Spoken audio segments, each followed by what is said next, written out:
I just left the gym and CNN was playing the whole time on one of the TVs.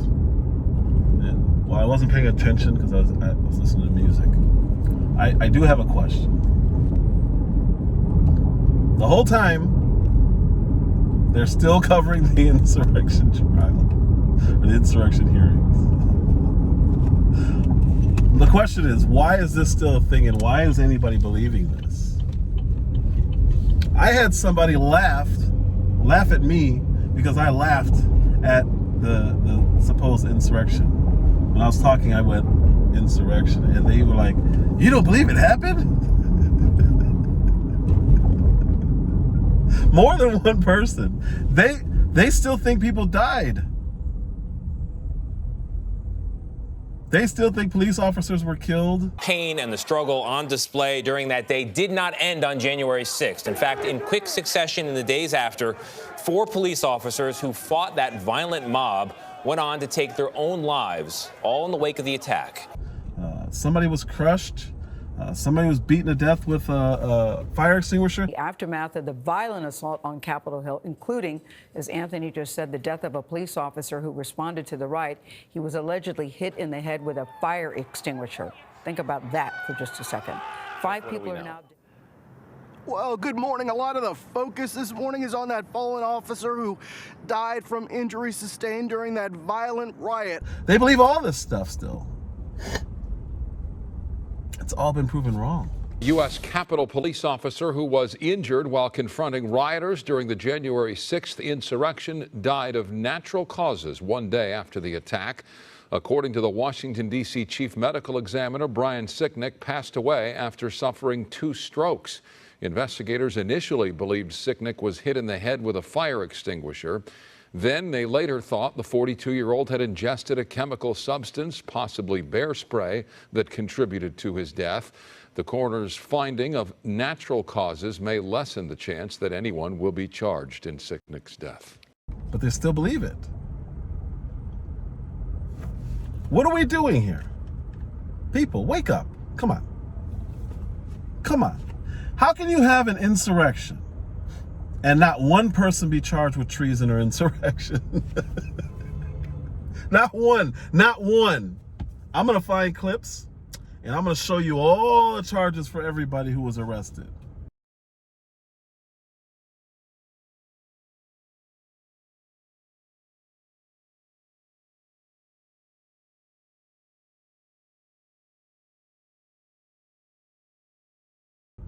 Not one.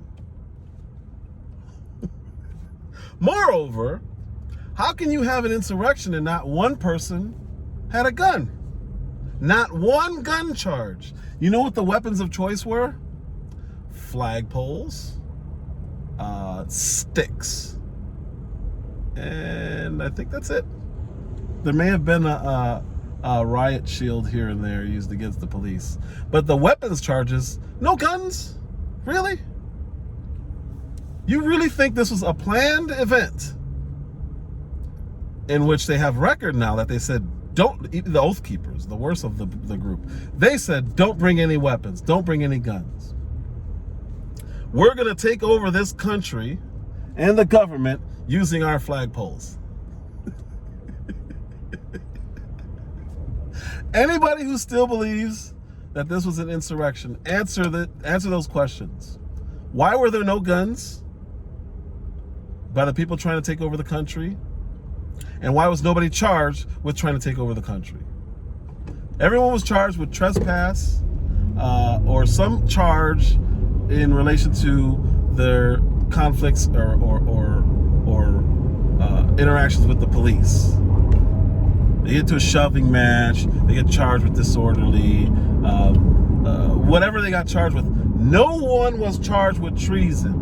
No one was charged with insurrection. No one was charged with sedition. It's weird because at the bottom on the ticker on CNN it says insurrection. January 6th. Not one person charged. If I'm a murderer and you label me a murderer, shouldn't you be able to at least claim that I killed somebody?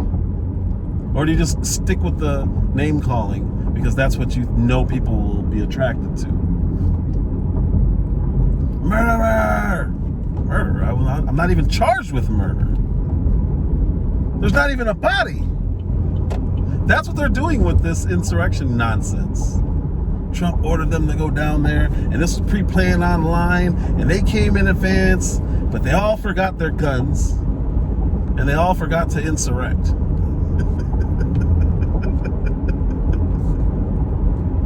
Who was insurrected? How did nobody get charged? I think there's been, there was like 800 arrests, probably more than that.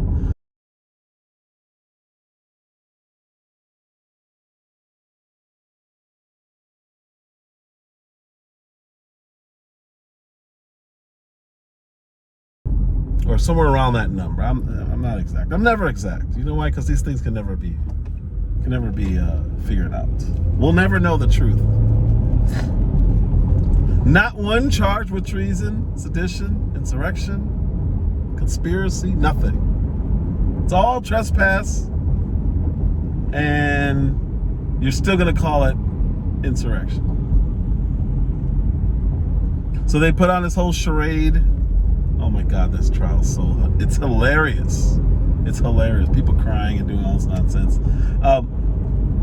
They have that fake lady who's now gone. She's no longer important after Liz Cheney hugged her. The one who lied about the president steering the beast. Cassidy Hutchinson, a former aide to White House Chief of Staff Mark Meadows, presented the most compelling and detailed account yet of the actions of the former president's inner circle. And she shared her own reaction as she watched the events of January 6th. I remember feeling frustrated, disappointed, and really, it felt personal. I was really sad. As an American, I was disgusted. It was unpatriotic. It was un-American. We were watching the Capitol building get defaced. You know what I found out after I made my video about that? Is between this seat and the back seat, there's a whole nother set of seats where Secret Service sit. The president said something to the effect of, "I'm the effing president, take me up to the Capitol now." To which Bobby responded, "Sir, we have to go back to the West Wing." The president reached up towards the front of the vehicle to grab at the steering wheel.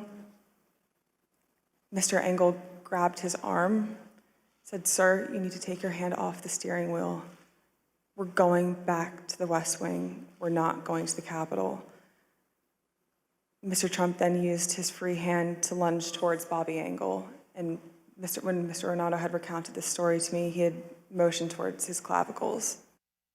So he would have had to fight off two Secret Servicemen before fighting off the other one to grab the steering wheel. And there's still the driver.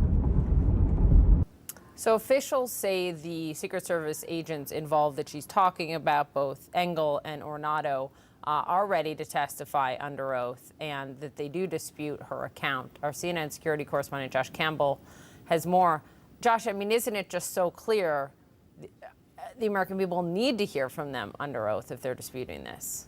That's right. I mean, Poppy, there were several stunning revelations from this hearing yesterday, including this alleged incident inside the up-armored presidential SUV as he was leaving that rally. And as she just testified there, Cassidy Hutchinson, she said that she was later told by a man named Tony Ornato, who was then the White House Deputy Chief of Staff. He's now a senior executive with the U.S. Secret Service. She says that Ornato told her that this incident occurred. Now, afterwards, an official with the Secret Service told me that Tony Ornato denies briefing her on this, telling her that this transpired. It's also worth pointing out that according to this official, the lead Secret Service agent who was inside the vehicle denies that this incident ever occurred. Now, we're told that the Department of Homeland Security reached out to the January 6th Select Committee and said that these witnesses are willing to come testify to refute some of this testimony. A source close to the Secret Service tells me that President Trump was apparently not happy with that answer, but the agents in the car would push back against any allegation of an assault by President Trump and the allegation that he reached for the steering wheel. It's impossible, people. What she said was impossible. Outright lie. She should be, well, I guess because she kept saying it appears as if, and something to the effect of that allowed her to lie to Congress under oath.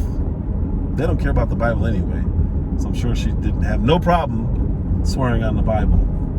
Tell the truth, the whole truth, and nothing but the truth. So help her, they. Our woman.